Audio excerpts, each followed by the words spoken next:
You're watching Fox 11 KMSB.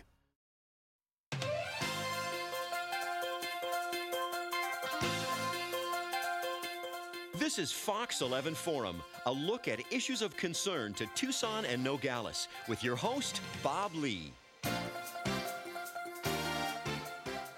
Good morning. I hope you're having a nice weekend. Our discussion this morning is about Tucson's local music and the musicians who make it. To a large degree, it's these musicians who are fueling the resurgence of at least the Congress Street portion of downtown Tucson. My guests this morning are the founders and principal players in the Modeens, a garage, surf rock, grunge, pseudo-psychedelic band with a truly unique sound. Here's a sample. Stay with us. We'll be right back.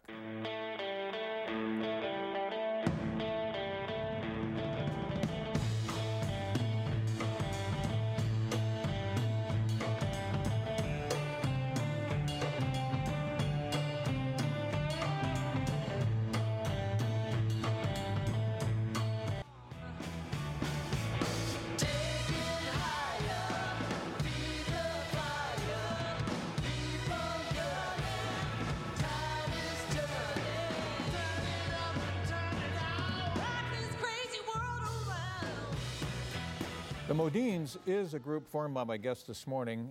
Because it's a group, I can say the Modeens is, even though they're a twosome and they're an R. Each had a career on their own until their paths crossed in New York City. From there, they went out to the left coast, and then they settled in Tucson. My guest, Jamie LeBeau, singer, songwriter, and guitarist with the Modeens. Jamie also runs a business called Chamber of Sounds. We're going to talk about that in a little bit. Christina Williams is also a singer-songwriter and plays bass with the Modeens, but you also play guitar too, don't you? Right. Yeah. Multi-talented. Thank you very much for being with us. And you just recently also joined a group called The Possibles. Right. So you're like many musicians in this community. You never know which band they're playing in until you go down the lineup card. I want to talk a little bit more about the Modeens, because I like the music. And we're listening to some tracks off the album this morning. It's called Take a Ride with the Modeens. Tell me something about the group. How did you kind of get together, get started, and settle in on this particular kind of music? Well, let's see, as far as getting together, we met in New York, and we both were in different bands doing our own thing. And then we got together, started dating, and started kind of just playing together, our bands and our friends' bands and all that. But then we moved to LA. And at that point, we started deciding to just do it together, just he had songs, I had songs, and we would just start that way. Let's see what happens when we put them together. So you're from Florida originally. Right. And then you are from New York City. Yeah, well, actually Long Island, yeah. But then New York City later on. Yeah, I know it's like Phoenix. There's a million communities around Phoenix, but we have a tendency to look them all up. I want to talk a little bit about your background, because and there's music in both your backgrounds. But there are people going back into the 60s might remember a particular brand of guitar, and there was LeBeau's musical instruments. So that was your uncle and your father, right? Yeah, they had a company called Telestar, and they made, they imported Japanese guitars, and they would be different sparkle colors like blue and orange. Yeah, we have some pictures of some of those guitars. In fact, the sparkly was something sort of unique to those guitars, wasn't it? Yeah, that was their thing, kind of, that would set them apart from the other brands. Now, they didn't actually make them, though, right? They imported them. No, they were made by Kawai in Japan. And Kawai would make a bunch of different brands, guitars. They would stamp different names depending upon the company. And then they would build the guitars to the specs that the company required. Then there was also drums in yeah, there were drums. The mix? Yeah, LeBeau's drums with my last name. And they spelled it differently, though. They spelled it L-A capital B-O-C. I noticed that. It's more deluxe, I guess. Okay. And at some point then, I guess the Gretsch family came into the mix? Yeah. Fred Gretsch came on the scene? Yeah, like in the early 80s, my uncle, who was in charge of the company at the time, sold the company to Fred Gretsch. And he got into real estate and he's been doing that ever since. Yeah, I know we talked about he owns half a Soho or something Oh, like yeah, that. So I have to assume that it was through this association with musical instruments that led to your interest in music? It was a very big part of it.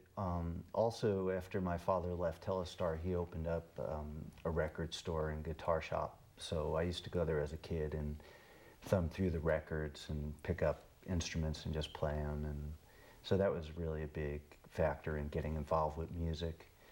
And also, like, my brother turning me on to the Beatles and the Monkees and all that. Sort of stuck with me. Yeah. We all remember them. A real group and a pseudo group. Yeah. How did you get involved in this, in music? In music, well, my dad taught me to play guitar since I was 10 Was he a professional 10 years musician? old. Actually, for a while, yeah, in Jacksonville. He played at a restaurant. He was a folk singer-songwriter. And yeah, he actually tried to teach me to play guitar when I was 5, and I wouldn't have it. So it wasn't until I was 10 that I was finally able to stick with it. And yeah, he just taught me a lot of things, and I would do things at school events and church choir, and it would just grow from there. Now, Jamie mentioned Beatles and Monkees and essentially the Brit type, Mercy type sound. Was there any particular kind of music that you liked at that time? Yeah, well, my dad was a huge folkie, so I grew up on a lot of Bob Dylan, Joni Mitchell, Eric Anderson, Stephen Stills from Crosby, Stills and Nash, a lot of people like that, and a lot of, basically 60s rock, so that was a huge part of my upbringing. And then my mother's Cuban, so I grew up listening to a lot of Cuban son music as well. Gloria Estefan here and there and everywhere, I imagine. Well, that was a little bit later, but yeah. I always liked Jon Stewart, his more folk stuff, and then when he hooked up with Lindsey Buckingham, they had a little bit of success there for a while too. It was a lot of people have forgotten Jon Stewart, but he had a pretty amazing career. When were the Modeens actually born as a group? You woke up one day and said, I think we're going to be the Modeens and we're going to play this. I think after we were in Venice for about a year, we decided... California. In Venice, California. We decided to put together just a band, because at first I was kind of backing up Christina on bass for a while when she was doing her acoustic stuff. And then we decided to kind of rock out more, and so we were throwing some names around. I think we said the Del Reys was one of them. And at some point we teamed up with Phil, our friend from back in New York, Phil Williams, and he played drums, and we kind of put it together then. It was probably about, I don't know, 6 years, but it's changed a lot since then, because originally it was more Christina's songs, and then we kind of morphed into writing stuff together and bringing in songs that we had in the past also as well. I mentioned at the opening a combination of grunge and surf and everything, but it is very unique, and we're listening to some samples of it here. When we come back, I want to talk a little about some of the other things that you do. You not only play musical instruments, you make a sort of musical instrument. We'll talk more about that in just a minute as we continue talking with Jamie and Christina. Stay with us, we'll be right back.